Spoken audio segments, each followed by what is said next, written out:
আল্লাহ আমার রব, এই রবি আমার সব।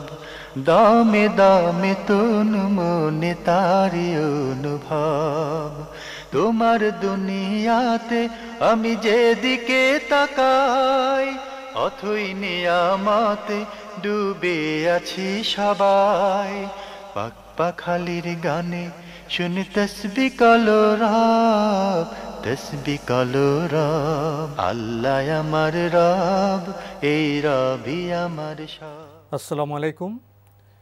প্রিয় দর্শক, আপনারা যারা দেশে আছেন প্রবাসে, সবাইকে অনেক অনেক প্রীতি ও শুভেচ্ছা। শুরু হলো আপনাদের প্রশ্ন নিয়ে আপনাদের এই প্রিয় অনুষ্ঠান আপনার জিজ্ঞাসা। আপনাদের সাথে আছি আমি জয়নুল আবেদিন আজাদ। আজকেও আপনাদের প্রশ্নের জিজ্ঞাসার জবাব দিচ্ছেন বিশিষ্ট আলেম ডক্টর মোহাম্মদ সাইফুল্লাহ। আসসালামু আলাইকুম ওরহমতুল্লাহি ওয়া বারাকাতুহু। প্রিয় দর্শক, চলুন তাহলে জিজ্ঞাসার জগতে। শুরুতে একটি চিঠি যিনি পাঠিয়েছেন নাম প্রকাশে অনিচ্ছুক, লিখেছেন, আমার মা ও আমার স্বামীসহ আমরা প্রায় 4 বছর আগে হজে গিয়েছিলাম। প্রথমে ওমরা করতে গিয়ে দলের সবাই বলল, তাওয়াফ শুরু করো। আমরাও শুরু করলাম, কিন্তু সামান্য একটু গিয়ে মনে হলো নিয়ত করিনি, না করলে তাওয়াফ হবে না, তাই মাকে নিয়ে আবার শুরু করলাম। আমরা ভিড়ে দল ছাড়া হয়ে যাই, তারপর পানি পান করে সাই করতে যাই, সেখানেও একই ঘটনা ঘটে। ঠিক বুঝতে পারছিলাম না কোনখান থেকে শুরু করব। সবাইকে শুরু করতে দেখে সেখান থেকে শুরু করি। সামান্য যাওয়ার পরে মনে হচ্ছিল ঠিক হলো কি না, তাই একজন ঝাড়ুদারকে জিজ্ঞাসা করলে সেই জায়গাটাই দেখিয়ে দেয়। আবার সেখান থেকে শুরু করি, এভাবে সাই শেষ করি। আমি কোনো কাজ হুটহাট করে ফেলি, পরে মনে হয় কেন এটা করলাম, এটা বুঝি হলো না। আমার তখন থেকে মনে হয় ওমরা মনে হয়নি, আর ওমরা না হলে তো হজও হয়নি। আমার জন্য আমার মারও হয়নি, মার তো কোনো দোষ নেই। আমার মার না হলে সেই পাপও কি আমার হবে? এটার সমাধান দিলে উপকৃত হব। এই কবছর আমি মানসিকভাবে খুব সমস্যায় ভুগছি। না, সমস্যা ভুগছেন কোথায়? তাহলে তো কয়েক বছর সময় লাগবে না আপনার। এই প্রশ্ন করার জন্য আপনি কয়েক বছর সময় নিয়েছেন, এর অর্থ আপনি আসলে সমস্যা ভুগেননি।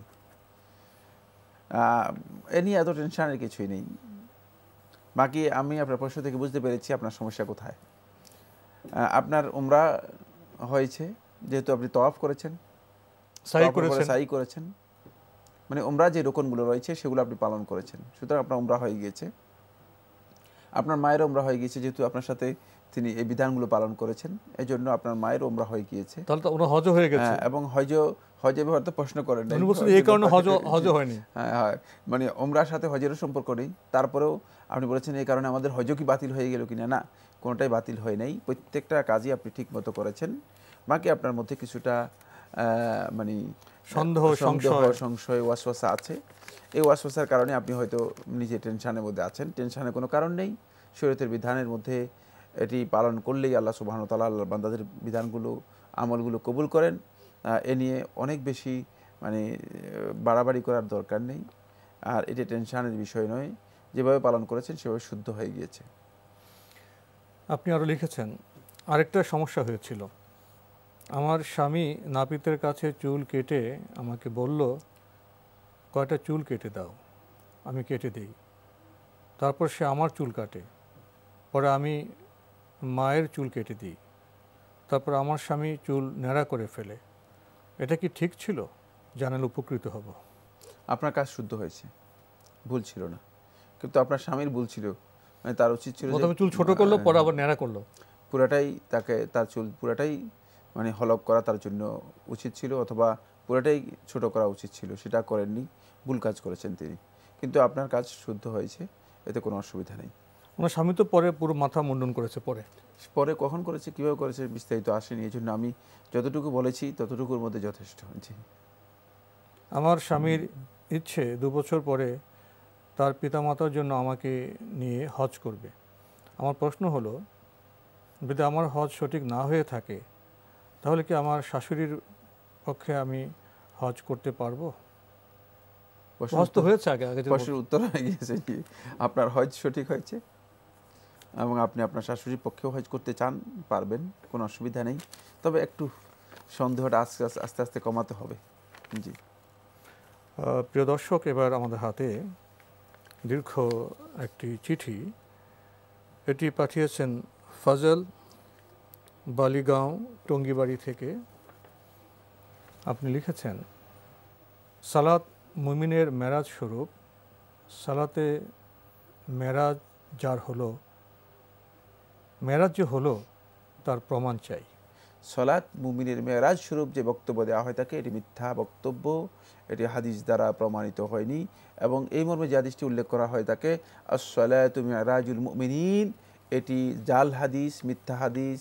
রাসূলুল্লাহ সাল্লাল্লাহু আলাইহি ওয়াসাল্লামের পর মিথ্যাচার করা হয়েছে, হাদিসের নামে জালিয়াতি করা হয়েছে, এটা একবার মিথ্যা কথা। সুতরাং পরবর্তী আপনি আমার কাছে যে প্রমাণ চেয়েছেন, সেই প্রমাণের কোনো দরকারই নেই, সেই প্রমাণ করার কোনো কিছু দরকার নেই। তবে আল্লাহর বান্দা যখন সালাত আদায় করে থাকে, তখন সালাতের মধ্যে তার আল্লাহর সাথে তার যে সম্পর্ক তৈরি হয়ে থাকে, এই সম্পর্ককে রাসূলুল্লাহ সাল্লাল্লাহু আলাইহি ওয়াসাল্লাম হাদিসের মধ্যে, সহিহ হাদিসের মধ্যে বলেছেন, ইন্নাল মুমিনা আও ইন্নাল মুসাল্লি ইউনাজি রাব্বাহু ফি সলাতিহি, যে মুসল্লি ব্যক্তি সলাতের মধ্যে, তার নামাজের মধ্যে, সে আল্লাহ রাব্বুল আলামিনের সাথে আল্লাহ তাআলার সাথে অত্যন্ত একান্তে তার কথাগুলো বলে। কারণ আল্লাহ তাআলা তার কথাগুলো শুনে আবার আল্লাহ রাব্বুল আলামিন তার কথাগুলো জবাব দেয়। যেহেতু হাদিসে কুদসির মধ্যে, সহিহ মুসলিমের হাদিসের মধ্যে রাসূলুল্লাহ সাল্লাল্লাহু আলাইহি ওয়াসাল্লাম ইরশাদ করেছেন, কাসামতু সলাতা বাইনি ওয়া বাইনা আবদি, আমি সলাতকে দুই ভাগে ভাগ করে নিয়েছি, কিছু অংশ আমার জন্য, কিছু অংশ বান্দার জন্য। বান্দার মাঝে এবং আমার মাঝে সলাতকে দুই ভাগে ভাগ করে নিয়েছি। আল্লাহ রাব্বুল আলামিন বান্দার এই কথাগুলো শুনেন, আবার বান্দার এই কথাগুলোর আল্লাহ সুবহানাহু ওয়া তাআলা জবাব দেন। দেখেন না কিভাবে শুনে, সামি আল্লাহু লিমান হামিদা, যারা প্রশংসা করেছে তারা কথা আল্লাহ শুনেন এবং গ্রহণ করেন, কথাগুলি শুনেন, গ্রহণ করেন। তো আল্লাহ সুবহানাহু ওয়া তাআলা বান্দার এই কথাগুলি সবগুলি শুনেন, আবার বান্দার এই বক্তব্যগুলো আবার উত্তর দেন আল্লাহ সুবহানাহু ওয়া তাআলা। তাই সলাতের মধ্যে একটা বান্দার সাথে, সলাতের সাথে আল্লাহর সান্নিধ্য লাভ করার, নৈকট্য লাভ করার, আল্লাহ রাব্বুল আলামিনের কাছে কাছে, অত্যন্ত কাছে পৌঁছার একটা উপায় হচ্ছে সলাত, এবং অত্যন্ত একটি গুরুত্বপূর্ণ ইবাদত হচ্ছে সলাত, এতে কোনো সন্দেহ নেই। কিন্তু এর অর্থই নয় যে এটা মেরাজ। কারণ মেরাজ একমাত্র একজনের জন্য। কারণ মেরাজকে যদি সবার জন্য ঠিক করে দেন, তাহলে তো মেরাজের যে গুরুত্ব, মর্যাদা, যে শ্রেষ্ঠত্ব আমার নবী সাল্লাল্লাহু আলাইহি ওয়াসাল্লামের সাব্যস্ত হয়েছে মেরাজের মাধ্যমে, সেটা তো আর সাব্যস্ত হবে না। তাহলে তো সবার জন্য মেরাজ রয়েছে, এমন এটা কমন বিষয় হয়ে যাবে, এটা কমন বিষয় হয়ে যাবে। নবী সাল্লাল্লাহু আলাইহি ওয়াসাল্লামের মেরাজ শুধু তার জন্য, এবং এই শ্রেষ্ঠত্ব এই উম্মাহ নয়, গোটা মানব গোষ্ঠীর মধ্যে একমাত্র মুহাম্মদ রাসূলুল্লাহ সাল্লাল্লাহু আলাইহি ওয়াসাল্লামের জন্য সাব্যস্ত হয়েছে, আর অন্য নবী এবং রাসূলদের জন্য সাব্যস্ত হয়। সুতরাং এটাকে অন্য নবী এবং রাসূলদের মধ্যে বণ্টন করার সুযোগ নেই, উপরন্তু এটা সমস্ত ইমানদারদের জন্য অথবা সমস্ত মানুষের জন্য করে দেবেন, এই কাজটি শুদ্ধ নয়, এই বক্তব্য মোটেও গ্রহণযোগ্য নয়। ভাই, আপনি আরও লিখেছেন, মাহে রমজানের 10 দিন রহমতের, 10 দিন মাগফিরাতের, 10 দিন নাজাতের, এই রহমত, মাগফিরাত ও নাজাত কারা পায়? রহমত, মাগফিরাত, নাজাত কারা পায় জানেন? ইমানদার ব্যক্তি করে, এটা জানা কথাই। কিন্তু আগে আপনি যে ইন্ট্রোডাকশন দিয়েছেন, ভূমিকা কি ঠিক আছে কিনা এটা জানছেন কিনা? এই মর্মে সালমান ফারসি ভাগ করা হয়, এই মর্মে সালমান ফারসি রাদিয়াল্লাহু বর্ণিত যে হাদিসটি নাসাই সুনান কুবরার মধ্যে উল্লেখ করেছে, এই হাদিসটি সনদের দিক থেকে গ্রহণযোগ্য নয়, মুনকার, হাদিসটাই শুদ্ধ নয়। কারণ অসংখ্য সহিহ হাদিসের মধ্যে সাব্যস্ত হয়েছে পুরা রমাদান মাসই আল্লাহ রাব্বুল আলামিন আল্লাহর বান্দাদেরকে জাহান্নামের আগুন থেকে মুক্ত করে দেন। আর পুরা মাসেই আল্লাহর রহমত, যেদিন ইজা দাখালা শাহরু রমাদান ফুতিহাত আবওয়াবুর রাহমাহ, সহিহ বুখারী এবং মুসলিম হাদিসের মধ্যে রয়েছে, যখন রমাদান মাস আসে তখন ফুতিহাত আবওয়াবুর রাহমাহ, রহমতের সমস্ত দরজা সবগুলো আল্লাহ তাআলা খুলে দেন। তো রহমত পুরাটাই তো প্রথম দিন থেকে রহমত শুরু হয়েছে। সুতরাং সহিহ হাদিস দ্বারা এটি প্রমাণিত হয়েছে, এটি মুনকার এবং শায হাদিস, মোটেও গ্রহণযোগ্য নয়। তাই এটার উপর নির্ভর করে আপনি যে পরবর্তী প্রশ্ন করেছেন, এটা কার জন্য, এটা প্রশ্ন ঠিক আছে, রহমত, মাগফিরাত, নাজাত এটি শুধুমাত্র ইমানদার ব্যক্তিদের জন্য, এটা আল্লাহ তাআলার বরাদ্দ, বিশেষ বরাদ্দ। এই বরাদ্দ যারা ঈমান আনেনি, সত্যিকার আল্লাহ রাব্বুল আলামিনের নাফরমান যারা রয়েছে, তাদের জন্য রমাদান মাসে নেই। তাই রমাদান মাসের যারা সত্যিকার এই মেহমানদারি করতে পেরেছে, রমাদান মাসের হক যারা আদায় করতে পেরেছে কেবলমাত্র তারাই এই রমাদান মাসের এই মর্যাদা ও ফজিলত লাভ করতে পারবে। এবার আমাদের হাতে একটি চিঠি, যিনি পাঠিয়েছেন নাম প্রকাশে অনিচ্ছুক, লিখেছেন, শবে কদরের রাতে নফল সালাতের প্রতি রাকাতেই সূরা আনজালনা পড়া কি উত্তম? শবে কদরের রাত নির্দিষ্ট নেই, মানে কোনো রাতকে সুনির্দিষ্ট করে শবে কদর সাব্যস্ত করা রাসূলুল্লাহ সাল্লাল্লাহু আলাইহি ওয়াসাল্লামের নির্দেশনা পরিপন্থী। হাদিসের মধ্যে রাসূলুল্লাহ সাল্লাল্লাহু আলাইহি ওয়াসাল্লাম যেটা বলেছেন সেটা হচ্ছে তাহাররাউ লাইলাতুল কদরি ফিল আশরিল আওয়াখির মিন রমাদান, যে তোমরা রমাদান মাসের শেষ 10 রাতের মধ্যে শবে কদরকে তালাশ করো। দুর্ভাগ্যের বিষয় হচ্ছে এই, আল্লাহর বান্দাগণ শবে কদরের জন্য যেহেতু ফজিলতের কথা এসেছে, শবে কদর তালাশ করবে, ইবাদত করবে, শয়তান তো মানে বুদ্ধিজীবী, মানে প্রকৃত বুদ্ধিজীবী কিন্তু শয়তান এই বুদ্ধিজীবী এসে মানুষদেরকে বুঝিয়ে দিয়েছে শবে কদর 27 তারিখে, 27 রমাদান। ফলে তারা ইবাদত থেকে মাহরুম হয়ে গেছে। 27 রমাদান তারা শুধুমাত্র ইবাদত করে, অন্যদিন আর ইবাদত করে না। এই কাজটা ভুল, কারণ শয়তান যথাসম্ভব চেষ্টা করতেছে যে আল্লাহর বান্দাদের ইবাদতের মধ্যে কোথায় কমানো যায়, সেটা তাদের আমলের মাধ্যমে, তাদের আকীদার মাধ্যমে, এমনকি মানে ভালো কাজ কমায় দেওয়ার মাধ্যমেও তাদেরকে মানে কীভাবে নেক আমল থেকে, ভালো কাজ থেকে দূরে সরানো যায়। ফলে শয়তান এখানে এসে মানে এটাকে নির্দিষ্ট করে দিয়েছে 27 রমাদান লাইলাতুল কদর, শবে কদর না, এরা শেষ 10 রাত তালাশ করবেন। নির্দিষ্ট করলেন তো আপনি ওই শবে কদরের ফজিলত থেকে মাহরুম হয়ে গেলেন। আপনি নিজেও জানেন না যে আপনি শবে কদর পেলেন কি পেলেন। তো সাধারণত একটু সম্ভাবনা আছে, 27 সম্ভাবনা রয়েছে, 21 সম্ভাবনা রয়েছে, 25 সম্ভাবনা রয়েছে, 24 সম্ভাবনা রয়েছে, সবগুলো সম্ভাবনা। সুতরাং আমাদেরকে ইবাদত করতে হবে, সবগুলোই সম্ভাবনা। কিন্তু রাসূলুল্লাহ সাল্লাল্লাহু আলাইহি ওয়াসাল্লাম যেহেতু সম্ভাবনার কথা উল্লেখ করে দিয়েছেন, সুতরাং সবটাই 27 রাতকে কি একটু বেশি গুরুত্ব দেওয়া হয়েছে? গুরুত্ব মানে বিভিন্ন সময় বিভিন্ন জন গুরুত্ব দিয়েছে, কোনো সন্দেহ নেই। কিন্তু যেহেতু রাসূলুল্লাহ সাল্লাল্লাহু আলাইহি ওয়াসাল্লাম নির্দেশনা, মানে রাসূলুল্লাহ সাল্লাল্লাহু আলাইহি ওয়াসাল্লাম বিশেষ কোনো আমল 27 তার জন্য রাসূলুল্লাহ সাল্লাল্লাহু আলাইহি ওয়াসাল্লাম বলেন নাই। সুতরাং এটা একান্ত ইজতিহাদি বিষয়। ইজতিহাদি বিষয় যখন আসবে তখন রাসূলুল্লাহ সাল্লাল্লাহু আলাইহি ওয়াসাল্লাম নির্দেশনা যেটা, সেটাকে গ্রহণ করাটা হচ্ছে ইমানদার ব্যক্তিদের জন্য একমাত্র উপায় এবং মাধ্যম। অন্যথায় তিনি মাহরুম হয়ে যেতে পারেন, মাহরুম হওয়ার সম্ভাবনা বেশি রয়ে গেছে। এরপরে প্রথম মাসালার পরে দ্বিতীয় যে বিষয়টি আপনি আলোচনা করেছেন সেটা হলো এই রাতের নফল নামাজের মধ্যে ইন্না আনজালনা প্রত্যেক রাকাতে পড়া কি বাধ্যতামূলক কিনা? না, এই মর্মে কোনো হাদিস সাব্যস্ত হয়নি যে প্রত্যেক রাকাতের মধ্যে নফল নামাজের মধ্যে ইন্না আনজালনা পড়তে হবে। উত্তম এখানে উত্তম নয়, এটি হাদিস দ্বারা সাব্যস্তই হয়নি। বাকি আপনি পড়তে পারেন, নফল নামাজের মধ্যে ইন্না আনজালনা ফি লাইলাতুল কদর যদি পড়েন পড়তে পারেন, কিন্তু প্রত্যেক রাকাতে পড়তে হবে বা পড়াটা উত্তম, এই মর্মে কোনো হাদিস সাব্যস্ত হয়নি। বাকি আরেকটি কথা বলবো, সেটা হচ্ছে এই রাতের জন্য বিশেষ কোনো নফল নামাজ কিন্তু নেই। মানে ওনার এই প্রশ্নের মধ্যে আরেকটা প্রশ্ন রয়ে গিয়েছে গোপনে, সেটা হলো যে এই রাতের জন্য আদৌ কি কোনো অতিরিক্ত নফল নামাজ রয়েছে? দেখুন আমরা দেখি যে ভাই লাইলাতুল কদরের, শবে কদরের নামাজটা কি জানি, শবে কদরের নামাজ কীভাবে পড়বো? না, শবে কদরের কোনো ভিন্ন নামাজ নেই, বরং যে নামাজ সেটা হচ্ছে রাতের নামাজ, কিয়ামুল লাইল মানে তাহাজ্জুদ নামাজ, এটাই হচ্ছে মূলত রাতের নামাজ, এটাই হচ্ছে শবে কদরের নামাজ, আর এটাই হচ্ছে মূলত এই 10 রাতের নামাজ, যেটা আমরা রাত্র জেগে আল্লাহ রাব্বুল আলামিনের সন্তুষ্টির জন্য নফল হিসেবে আদায় করে থাকব। উনি যে বললেন সূরা আনজালনা, এটা কি সূরা আনজালনা না সূরা আল কাদর হবে? একই কথাই, সূরা কাদর, সূরা আনজালনা দুটেই বলা যেতে পারে। দুইটা শিরোনামই দেওয়া যেতে পারে। এটা 3টা শিরোনাম রয়েছে। জি। আরও লিখেছেন, এক ওয়াক্তের সালাত কাজা হলে ফরজের ন্যায় সুন্নতেরও কাজা পড়ে নেওয়া কি উত্তম? প্রথম কথা হচ্ছে সালাতের কাজা নেই, সুতরাং কাজা করার কোনো সিস্টেম সালাতের মধ্যে নেই, এটা ভুল কাজ। আর কোনো ব্যক্তি যদি কোনো কারণে সালাত আদায় করতে ভুলে যান, তিনি সাথে সাথে সেটা আদায় করে নেবেন। সেখানে সুন্নত আদায় করতে হবে, বাধ্যতামূলক নয়। সুন্নত আদায় না করেও তিনি শুধু ফরজটাই আদায় করে নেবেন। যদি তিনি ভুলে যান তখন আর সুন্নত না পড়ার কোনো দরকার নেই, শুধুমাত্র ফরজটা তিনি আদায় করে নেবেন। আপনি আরও লিখেছেন, ইস্তেখারার জন্য যথেষ্ট সময় না পেলে কি সংক্ষিপ্তভাবে এই দোয়া পড়ে নেওয়া যাবে? আল্লাহুম্মা খিরলি ওয়াখতারলি। আপনি এটা পড়তে পারেন যে ওয়াখতারলি আল্লাহুম্মা, যে এটা পড়তে পারেন আল্লাহুম্মা, আল্লাহর কাছে মানে পড়তে পারেন। তবে রাসূলুল্লাহ সাল্লাল্লাহু আলাইহি ওয়াসাল্লাম ইস্তেখারার যে নিয়ম বলেছেন সেই নিয়ম ফলো করাটা সুন্নাহ। আপনি আরও লিখেছেন, চিঠিতে সালাম জানালে সেটার জবাব কিভাবে বলবো? হ্যাঁ, সালামের জবাব যেভাবে আছে সেভাবেই, মানে ওয়ালাইকুম সালাম এতটুকু বললেই যথেষ্ট হয়ে যাবে।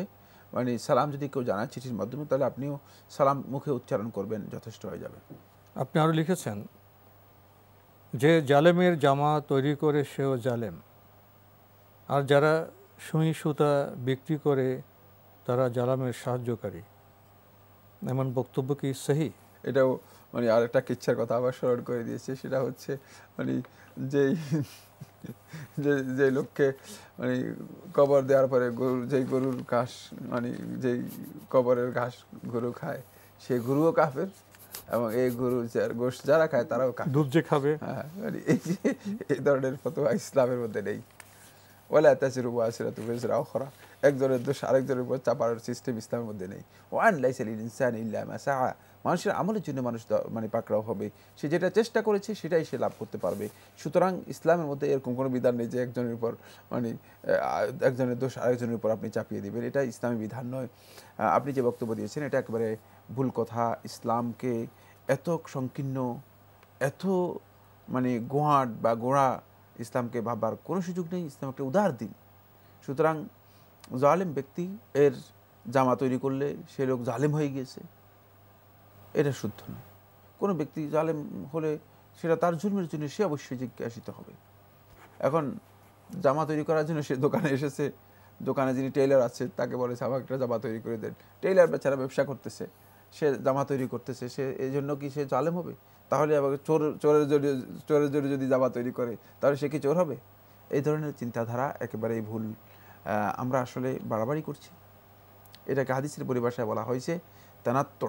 রাসূলুল্লাহ সাল্লাল্লাহু আলাইহি ওয়াসাল্লাম সহিহ বুখারী হাদিসের মধ্যে বলেছেন হালাকাল মুতানাত্তিউন, সীমালঙ্ঘনকারী বাড়াবাড়িকারী যারা, তারা ধ্বংস হয়ে গিয়েছে। কারণ এই ক্ষেত্রে যত বাড়াবাড়ি করব আমরা, তত মানুষদেরকে ইসলাম থেকে দূরে সরিয়ে নিব। দর্শক, এবার আমাদের হাতে একটি ইমেল, এটি পাঠিয়েছেন আবদুল্লাহ। লিখেছেন, আমি কল্যাণপুর থেকে লিখছি। প্রশ্ন হলো, আমার আম্মু সৌদি আরবে থাকেন, তো উনি 3 মান্থ পর পর টাকা দেন, বাট আমার ভার্সিটিতে সেমিস্টার ফি দিতে হয় 1 মান্থ পর পর। তো সব সময় আমাদের বাসায় টাকা থাকে না।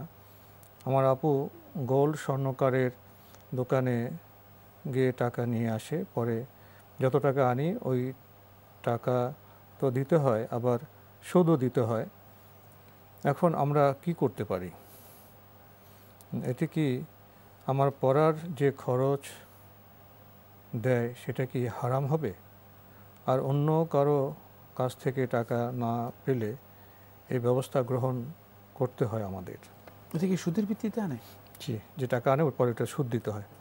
ওনার মা পাঠান 3 মাস পর পর টাকা, কারণ আমাদের সেমিস্টার ফি দিতে হয় 1 মাস পর পর।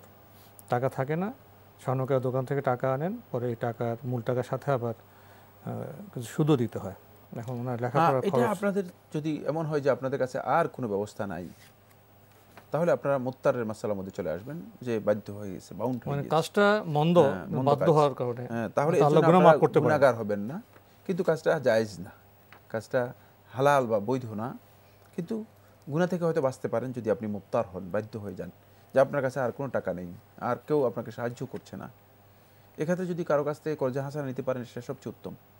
মানে চেষ্টা করতে হবে, মানে এই পদ্ধতি থেকে বের হওয়ার জন্য আন্তরিকভাবে যদি চেষ্টা করেন, আমার বিশ্বাস অবশ্যই কোনো পথ আপনার জন্য বেরিয়ে আসবে। কারণ আল্লাহ সুবহানাহু ওয়া তাআলা বলেছেন যে ওমান ইয়াত্তাকিল্লাহা ইয়াজআল লাহু মাখরাজা, যে আল্লাহ রাব্বুল আলামিনকে ভয় করে, সত্যিকার অর্থে তাকওয়ার যে নীতি রয়েছে সেটা অনুসরণ করে, আল্লাহ সুবহানাহু ওয়া তাআলা ইয়াজআল লাহু মাখরাজা, তার জন্য বের হওয়ার পথ আল্লাহ তাআলা তৈরি করে দেন। এই জন্য আমরা যদি বের হওয়ার জন্য চাই, তাহলে কিন্তু বের হওয়ার পথ হয়তো আল্লাহ সুবহানাহু ওয়া তাআলা আমাদের জন্য করে দেবেন। এই চেষ্টাটুকু করুন। ওনার আম্মুও তো ভূমিকা পালন করতে পারেন। ওনার আম্মু কেনই বা শুধু 3 মাস পর পর পাঠাবেন? না, সেটা হয়তো বেতন পান না 3 মাস পর পর, আচ্ছা, সেটা আর হতে 3 পারে। মাস পর পর পেলে উনি তো একসাথে বেশি টাকা পাঠালেও তো পারেন, সেটা ওনারা বাস্তব অবস্থা বুঝবেন হয়তো। টাকা থাকলে যে পাঠাবেন, কোনো সন্দেহ নেই, হয়তো টাকা নেই। তো আজকে আমাদের এখানে শেষ করতে হচ্ছে। আপনাকে অনেক ধন্যবাদ।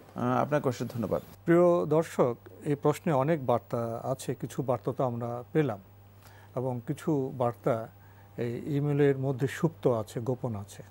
সেটা হলো যে তরুণ ভাই লেখাপড়া করছেন, তার মধ্যে প্রশ্ন জেগেছে, এভাবে টাকা নেওয়াটা কি ঠিক হচ্ছে? সুদ নেওয়াটা কি ঠিক হচ্ছে? এই যে চেতনা, এই চেতনা হলো সচেতন চেতনা। এমন চেতনায় দীপ্ত হলে অন্য ক্ষেত্রেও আমরা ভুল থেকে, গুনাহ থেকে মুক্তি পেতে পারি।